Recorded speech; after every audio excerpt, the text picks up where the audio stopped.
Hello दोस्तों, खुशामदीद हमारे new channel पर। दोस्तों, आज हम आपको बताएंगे कुम्मा द अदर वाइफ की 10वीं किस्त में क्या होगा। जैसा कि आप जानते हैं, किस्त नंबर 9 में बुद्धू ने शादी से इनकार कर दिया था और जेला के बाप ने उसे मारने का ऐलान कर दिया था। और सीमा और करण की शादी हो चुकी थी। आज हम आपको बताएंगे उसके बाद क्या होगा।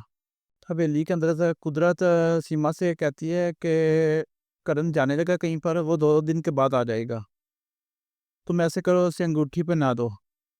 कुम्मा जो करण है वो अंगूठी लेता है, ज़बरदस्ती सीमा की उंगली में डाल देता है और अपनी अंगूठी जो है ना वो मेज़ पर रख कर चला जाता है।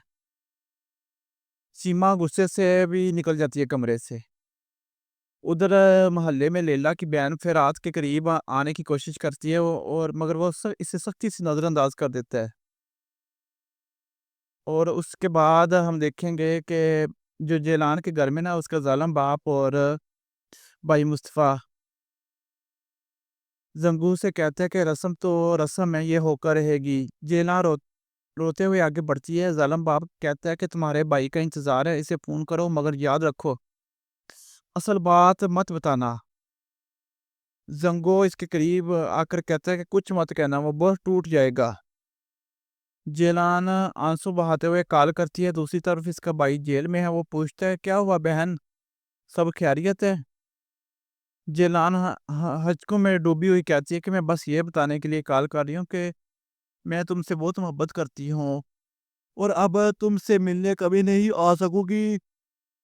मैं बुद्धू के साथ जा रही हूँ। उसका जो भाई है, जो जेल में कैद है, वो सदमे से कांप उठता है, मगर अपने आप पर कंट्रोल करते हुए कहता है कि जहाँ भी रहो तुम खुश रहो, मेरी दुआएं तुम्हारे साथ हैं। जेला रोते हुए कहती है कि ये सब मेरी गलती है, तुम मेरी वजह से कैद में हो।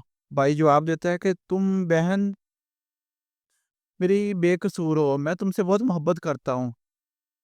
इसके बाद जो है जेला फ़ोन बंद कर देती है और जेलान ज़मीन पर गिरकर रोती है। दूसरी तरफ जो कुराम अपने दोस्त से कहता है कि मैं सीमा की शादी में क्यों नहीं गया, क्योंकि दिल चाहता ही नहीं था कि मेरी खुशी तो सिर्फ जेलान है। मगर वो कहता है कि बस अब इसका ज़िक्र ना करो। अचानक जेलान मुस्तफ़ा से दरख्वास्त करती है कि कुराम जो है ना, उसको मुझे पैगाम भेजने दो। मुस्तफ़ा इजाज़त से दे देता है। वो लरज़ती हुई उँगलियों से पैगाम लिखती है कि मैं तुमसे मोहब्बत करती हूँ। जो कुछ हुआ मेरी मर्ज़ी से नहीं हुआ। मैं बेकसूर हूँ। कभी नहीं क कभी ना कभी तुम सच जान लोगे। मैंने तुम्हें माफ़ कर दिया, तुम भी मुझे माफ़ कर देना। जो कुरान मोबाइल पर वो पैगाम देखता है, पहले मिटाने लगता है, मगर दोस्त कहता है कि शायद ये अहम हो। कुरान कहता है कि इसकी बातों की मुझे परवाह नहीं, मगर पैगाम मिटाना नहीं। जेलान जो है उसे रस्म के लिए तैयार किया जा रहा था। वो चीखते हुए रोते हुए बाप सख्ती से कहता कि ये सब तुम्हारी गलती है, खुद गर्ज बने हमें तबाह कर दिया। जब सब कुछ खत्म होने वाला था तो करण उसी वक्त कमरे में आता है। वो आगे बढ़ के ना जेलान को अपनी बाहों में ले लेता है और कहता है कि मैं आ गया हूँ, अब कुछ नहीं होगा। जेलान नीम बेहोश हालत में सरगोशी करती है, तुम आगे, मैं जानती थी। कमरा चीखू रोनो और जज्बातों से गूंज उठता है जब वो आता है। लेकिन कहानी यहीं पे खत्म नहीं होती। कुराम इसे लेके हवेली पहुंचता है, सबके सामने ऐलान करता है, ये है कुम्मा, मेरी दूसरी बीवी। सीमा का चेहरा सुन पड़ जाता है, माँ चीख उठती है और कुदरत गुस्से में जेलान को थप्पड़ मार देती है। मगर कुराम अपनी माँ का हाथ रोक लेता है और कहता है, अब ये सिर्फ मेरी है, तुम्हें इसके करीब आने की भी इजाजत नहीं। दुश्मनी, इंतकाम और मोहब्बत सब एक दूसरे में उलझ गए हैं। आखिर कुरान जेलान से कहता है, तुमने मेरे भाई की जान ली, बदले में मुझे एक जान चाहिए, तुम्हारा बच्चा।